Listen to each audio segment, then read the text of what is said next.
اس قوم کے درد بھری اور مالدار لوگ جو باتیں کرتے ہیں نا، کروڑوں پتی لوگ، صرف شو بازی ہیں بس. اللہ چند ایک ہوں گے اللہ والے شبہ، جہاں تصویریں چھپے گی وہاں مدد ہوگا، جہاں یوٹیوب اور فیس بک پہ تصویریں وائرل ہوگی وہاں مدد. باقی جہاں اللہ کے لیے کرنی، سب کے لیے کرنا ہے، اللہ کے لیے کچھ نہیں کرنا. یہ حال ہے. ایک میں آرٹیکل میں نے پڑھا تھا بہت پہلے، وہ میں آپ کو بتاؤں لڑکیاں اور لڑکے بگڑتے کیسے. 10% ہے جو مستی میں بگڑتے ہیں، 90% مجبوری میں بگڑتے ہیں. آپ کو بتاتا ہوں، وہ سن لیں بات، پھر میں چاہے تو پھر کبھی صدیق اکبر کی باتوں کی بات اس مقام پر آ گئی ہے کہ میں کوئی دل کا درد اونڈیل کر چلا جاؤں. اینڈ پر بہنوں سے بھی کہتا ہوں، شادیاں سستی کرو.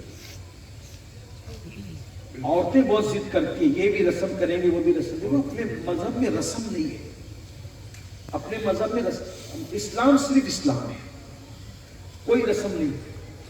شادی کرو اچھے سے کرو، اللہ نے دولت دی ہے، ولیمہ کرو، اچھا کھانا کھلاؤ. حضور نے ولیمہ کیا، کھجور بھی کھلا کر ولیمہ کر دیا. کبھی بکرے کا گوشت ذبح کر کے پورے صحابہ کو بلا کر، پورے مدینے والوں کو بلا کے کھلایا. بتا دیا اگر پوزیشن نہ ہو کھجور پہ بھی ولیمہ ہو سکتا ہے. اللہ نے جس دن بہت نواز دیا پھر بکری کا گوشت بھی کھلایا. دونوں چیزیں غریبوں کے لیے بتا دیا، امیروں کے لیے بتا دیا. ٹھیک. اب دیکھیے جو آرٹیکل پیش کرنے چلا تھا اس کا مفہوم خلاصہ، ایک شخص تھا، نیک تھا، دیندار، اس کی 4-5 بچیاں، اتفاق سے اس کو کینسر ہو گیا. کینسر ہوا، کسی نے مدد نہیں، دوا کا علاج کی، کیونکہ اس میں کوئی پوسٹر نہیں چھپنا تھا، مخیر قوم و ملت کے نام نہیں آنے تھے، کسی نے مدد نہیں. اب 4-5 بچیاں جوان ہو گئی دیکھتے دیکھتے، دوا کو پیسے نہیں، بیماری بڑھتی جا رہی، بیوی بھی بیمار ہوگی اس کی. بڑی بیٹی نے سوچا کہ سماج میں کوئی مدد تو کرتا نہیں، باپ بیمار رہتا ہے. دیکھیے بیٹیاں اپنے باپ سے بہت محبت کرتی ہیں. میں نے کتابوں میں پڑھا تو تھا کہ بیٹی اپنے باپ سے بہت محبت کرتی. اور پھر میں نے بیٹیوں کی حدیث بھی پڑھی کہ اللہ کے رسول نے فرمایا کہ بیٹی کا باپ اور میں محمد جنت میں اتنے قریب ہوں اللہ جیسے 2 انگلیاں قریب ہیں. اس دن میں نے اللہ کی بارگاہ میں دعا کہ اللہ مجھے بھی بیٹی دے. تو کتابوں میں پڑھا تھا، لوگوں سے سنا تھا کہ بیٹیاں باپ سے بہت محبت. لیکن جب میرے گھر بیٹیاں ہوئی تو مجھے احساس ہوا کہ میں جتنا سمجھتا تھا اس سے زیادہ بیٹیاں محبت کرتی. اللہ جب گھر جاؤ تو بیٹوں سے پہلے بیٹیاں استقبال کے لیے آگے بڑھتی. اور کبھی ایسا بھی ہوتا ہے بچے چھوٹے ہی پوچھتے ابا ہمارے لیے کیا لائے. بیٹیوں نے کبھی نہیں پوچھا ابا ہمارے لیے کیا لائے. بیٹیاں بیٹیاں بنتی. لیکن شاید آج ہم بیٹیوں کی عزت کرنا بھول گئے. اللہ کے رسول علیہ السلام فرماتے ہیں جب تم سفر سے آؤ تو پہلے بیٹی سے ملا کرو، بیٹوں سے نہیں، پہلے بیٹی سے ملا. اور حضور علیہ السلام کی خود یہ عادت تھی، جب سفر سے آتے تھے تو پہلے سیدھا سیدہ فاطمہ الزہرا کے گھر جاتا، اور سفر پہ نکلتے بھی تھے تو سیدہ کے گھر سے نکلتے. بہت پیار تھا شہزادی سے. جب سنتوں کی بات کرتے ہو تو یہ بھی تو سنت ہے کہ بیٹی سے محبت کی جائے. بارہ تو بیٹی کو پہلے تحفہ دیا کرو. اگر بیٹی کو نہیں دو گے بیٹے کو دے دو گے تو بیٹی کا دل دکھے گا. جس نے بیٹی کا دل دکھایا اس نے اپنے نبی کا دل دکھایا. بیٹی بہت پیار کرتی. تو وہ بیٹی تھی، وہ لڑکی بیٹی تھی، اپنے باپ کو کینسر میں دیکھا، دوا کا انتظام نہیں تھا. اس نے بہت بڑا فیصلہ کیا. کوئی مدد نہیں کر رہا تھا، امداد نہیں کر رہا تھا. اس نے سوچا میں بہت خوبصورت ہوں، میری بہنیں بھی خوبصورت ہیں، 4 بہنوں کی شادی کر دوں گی، باپ کا علاج کروں گی، ماں کا علاج کروں گی، میں ایسی کنواری رہوں گی. لیکن میں ایک کام کروں گی کہ خوبصورتی کا فائدہ مجھے یہ ملے گا کہ آج سے میں اپنا جسم بیچنا شروع کروں گا. میں نے بازار جا کر اپنے جسم کو بیچ دیا. آپ بتاؤ، برا مت ماننا. اور ساوا والوں اگر تمہیں برا بھی لگے تو مجھے کوئی پرواہ نہیں، اس لیے کہ خطابت تو مجھے یوں بھی آتی نہیں، اور اگر میں کوئی خطیب ہوتا تو بھی مجھے خیال ہوتا کہ یار لوگ مجھے بلائیں کہ نہیں بلائیں گے. بات یاد رکھنا، یہ جو جلسے میں آنا جانا ہے میرا پیشہ نہیں. اللہ سے دعا کرتا ہوں اللہ مجھے اسے پیشہ بنانے سے بچائے. پہلے تو ہاتھ جوڑ لیتا ہوں، برا مت ماننا، تمہارا دل نہ ٹوٹے. لیکن اگر تم غرور اور گھمنڈ کی وجہ سے برا مانو گے تو مجھے اس کا کوئی